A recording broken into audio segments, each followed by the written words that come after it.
कि कटी हुई पतंग को जब छोटे भाई साहब पकड़ने दौड़ रहे थे तो सहसा बड़े भाई साहब और छोटे भाई साहब का टकराव हो गया और बड़े भाई साहब ने छोटे भाई का हाथ पकड़ लिया और उन्हें डांटना प्रारंभ कर दिया।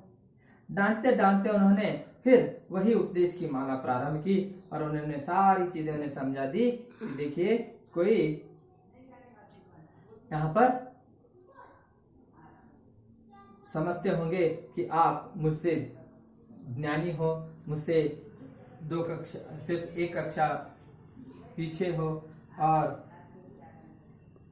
हो सकता है अगले साल आप मुझे उस कक्षा से भी मुझसे जुड़कर फिर मेरी कक्षा से भी आगे बढ़ जाओ।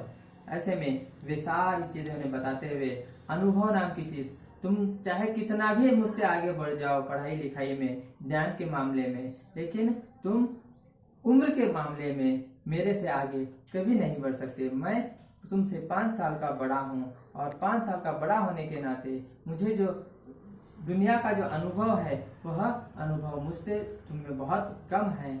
इसीलिए बड़ा होने के नाते, जैसे कि यहाँ पर भी उन्होंने अपने दादा दादी का उदाहरण दिया और दादा दादी का उदाहरण देते हुए उन्होंने बताया कि देखो, दादा दादी पढ़े लिखे नहीं हैं, लेकिन वे हमसे बड़े हैं और हमसे बड़े होने के नाते वे बहुत ही अनुभवी हैं। हम पढ़े लिखे होने पर भी अगर हमें कुछ हो जाए तो हम कुछ नहीं कर सकते। ऐसी परिस्थिति में अपने अनुभव के बल पर वे हमें सहारा बन जाते हैं। ये सारी चीजें भाग 4 में उन्होंने बड़े भाई साहब ने छोटे भाई साहब को समझाई और समझा रहे थे। और कुछ बातें हैं जो भाग 5 में मैं आपके सामने समक्ष रख रहा हूं।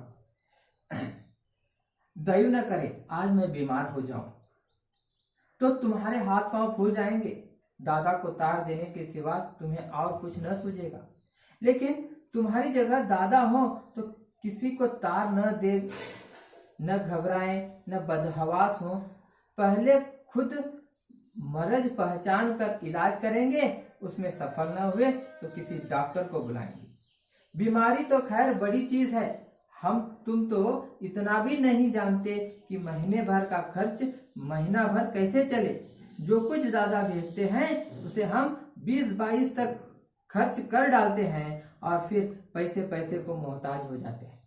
नाश्ता बंद हो जाता है, धोबी और नाई से मुंह चुराने लगते हैं, लेकिन जितना आज हम और तुम खर्च कर रहे हैं उसके आधे में दादा ने अपनी उम्र का बड़ा भाग इज्जत और नेक नामी के साथ निभाया है और कुटुंब का पालन किया है, जिसमें सब मिलकर 9 आदमी थे। अपने हेडमास्टर साहब ही को देखो, यमे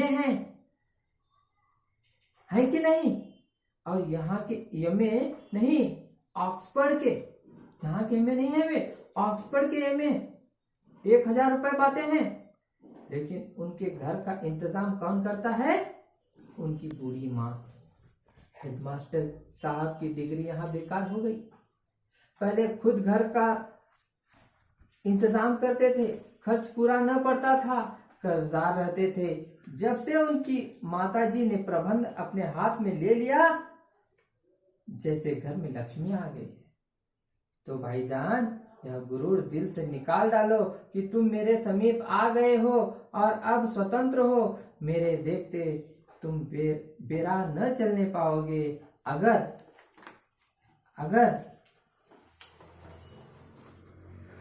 अगर तुम यो न मानोगे तो मैं थप्पड़ दिखाकर इसका प्रयोग भी कर सकता हूं। मैं जानता हूं तुम्हें मेरी बातें जहर लग रही हैं। मैं उनकी इस नई युक्ति में नतमस्तक हो गया। लेखक कहते हैं, मैं उनकी इस नई युक्ति से नतमस्तक हो गया। मुझे आज सचमुच अपनी लघुता का अनुभव हुआ। लघुता का है छोटेपन का, बचपने का अनुभव हुआ और भाई साहब के प्रति मेरे मन में श्रद्धा उत्पन्न हुई। मैंने सजल आंखों से कहा, हरगिज नहीं, आप जो कुछ फरमा रहे हैं वह बिल्कुल सच है और आपको उसके कहने का अधिकार है। आपको उसके कहने का अधिकार है। भाई साहब ने मुझे गले से लगा लिया और बोले, मैं कनकवे उड़ाने को मना नहीं करता। मेरा भी जी ललचाता है, लेकिन करूं क्या, खुद बेराह चलूं तो तुम्हारी रक्षा कैसे करूं, यह कर्तव्य भी तो मेरे सिर है। संयोग से उसी वक्त एक कटा हुआ कनकौआ हमारे ऊपर से गुजरा। उसकी डोर लटक रही थी। लड़कों का एक गोल पीछे पीछे दौड़ा चला आता था। भाई साहब लंबे ही हैं। उछलकर उसकी डोर पकड़ ली और बेतहाशा हॉस्टल की तरफ दौड़े। मैं पीछे पीछे दौड़ रहा था। तो देखिए इस प्रकार यहाँ पर इस पाठ से हमें जानने को मिलता है कि अनुभव ही सर्वोपरि है। अनुभव से बढ़कर कुछ नहीं है। ज्ञान के सामने अनुभव श्रेष्ठ है। इस पाठ से हमें जानने को मिलता है।